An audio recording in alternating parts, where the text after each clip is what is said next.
What's going on, everybody? Gameshadamus here, bringing you guys a little team deathmatch today. Playing Tehran Highway, which is another one of my favorite team deathmatch maps. It's a very linear map in that, one team kind of spawns on one side, kind of where I'm at, and then the other team will spawn on the other side. And you just kind of face off in the middle until one team pushes the other team to their kind of spawn point, and then the spawn flips.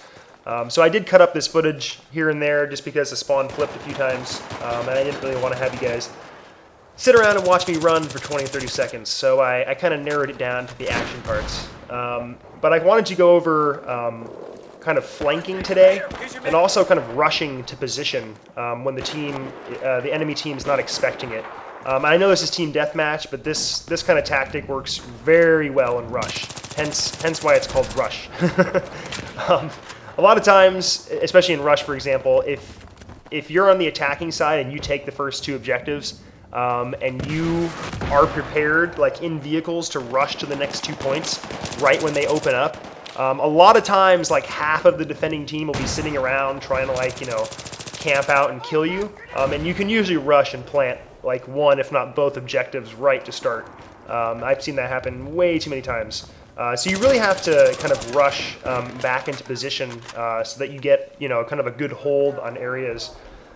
So you'll see at certain times when the spawn flips here, and I guess I kind of cut it up as well, but I immediately take off running to the other side. A second I recognize, okay, there's no one back there, there's no one, that's going to spawn again, then it's time to immediately run to the other side, because a lot of times the enemy team, I'm sure you've done this as well, when you die, especially in team deathmatch, and you respawn back at your spawn point, you're like, oh, I'm gonna, sprint half of the map to get back into battle. Damn shotgun guy, camping out in the little corner.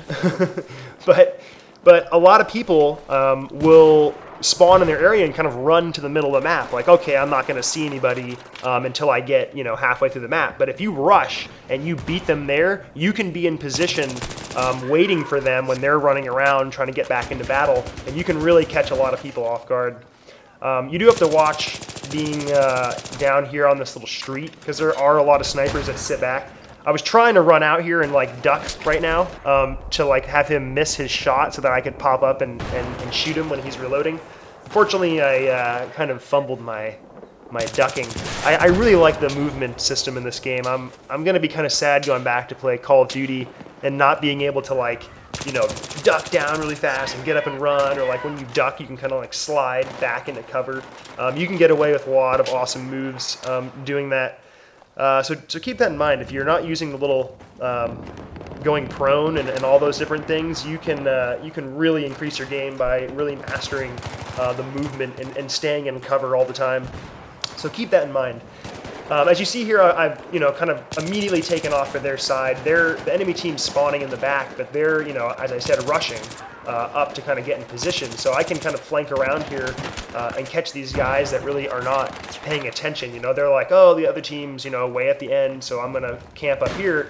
But meanwhile, there's me and maybe another guy or two that are already back in their spawn, just waiting for them. So if you can keep doing that in the team death matches, just recognize when the spawns flip and immediately run to the other side and get position, or hold down kind of the middle buildings that are on the levels. You'll do very well. I forgot the name of the team deathmatch map, but it's one of the mining facility, and it has that big conveyor belt thing that snipers like to sit on. But there's a building in the middle of that section that if you can get in, you have a very good vantage point of the entire map for pretty much the entire battle. But of course, once you start killing people, they'll know where you're at and try to aim for you. But if you're ready for the firefights, always take the middle of the map, because it's just the best vantage point to kind of branch out to any other part of the map, and just have a better vantage point and view of everybody else. Another thing that's nice is when you equip your handgun, you actually run a little faster. So keep that in mind. Right there, I was switching to a different gun. I've pretty much given up trying to get ammo from other teammates, unless I'm like with a buddy who's a support class, and even then, you know, unless he's next to me, it can be so much of a chore. So now I just kind of recognize if I'm getting low on ammo or whatever, just immediately switch to whatever gun is available. Because it is very annoying when you're going on a kill streak or doing well, or like on the enemy's side when you're like helpless and you have no weapon but your handgun. I mean, the handguns are great in this game, but you can only take on so many people before you get overrun. And I recommend using the the tactical light on your handguns. That tactical light is incredibly annoying, and especially when you're in a handgun situation, you're usually fairly close. You know, you've been in a firefight, you're out of ammo, someone gets a drop on you, whatever. So you're usually pretty close, and with the handgun, you can at least hopefully throw the enemy player who's attacking you off for just enough that you can kind of get in a couple extra shots. Because a handgun versus an assault rifle or whatever, you're at a disadvantage. So anything that'll help your cause is definitely good. At this point in the map, you know, we're holding them back here. None of my teammates have moved far enough up for them to kind of like flip the spawn.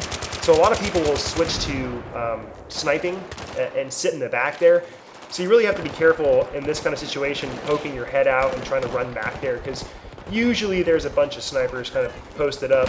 This team is not very strong that I'm facing, so I'm not quite worried about the snipers. But just keep that in mind when you're rushing back there, because I have seen like 5 people just sitting back here, and you're like, you run back to get one dude, and all of a sudden like 3 rockets are being shot at you, and 2 snipers are shooting at you. So keep that in mind. Anyway, like I said before, I've been working on a Gamer 101. Hopefully gonna shoot that in the next couple of days and put it together in a few days after that. And then I will probably shift over and do a little Call of Duty coverage. It's definitely going to be hard for me to go back and like really get into Call of Duty, just because I feel like this game is so much more advanced and just more exciting to play, because you can really like creep around, you can really snipe in the vehicles and everything else. There's a lot it has to offer, but the fast-paced kill streak, totally selfish play of Call of Duty is also pretty entertaining. So I'll definitely be popping back and forth. Anyway, this video's wrapping up. That little turkey snuck up behind me, but anyway, hope you guys enjoyed that, and I'll definitely be back with some more coverage soon. I'll definitely be doing some Rush after this and after Gamer 101. Anyway, you guys take it easy.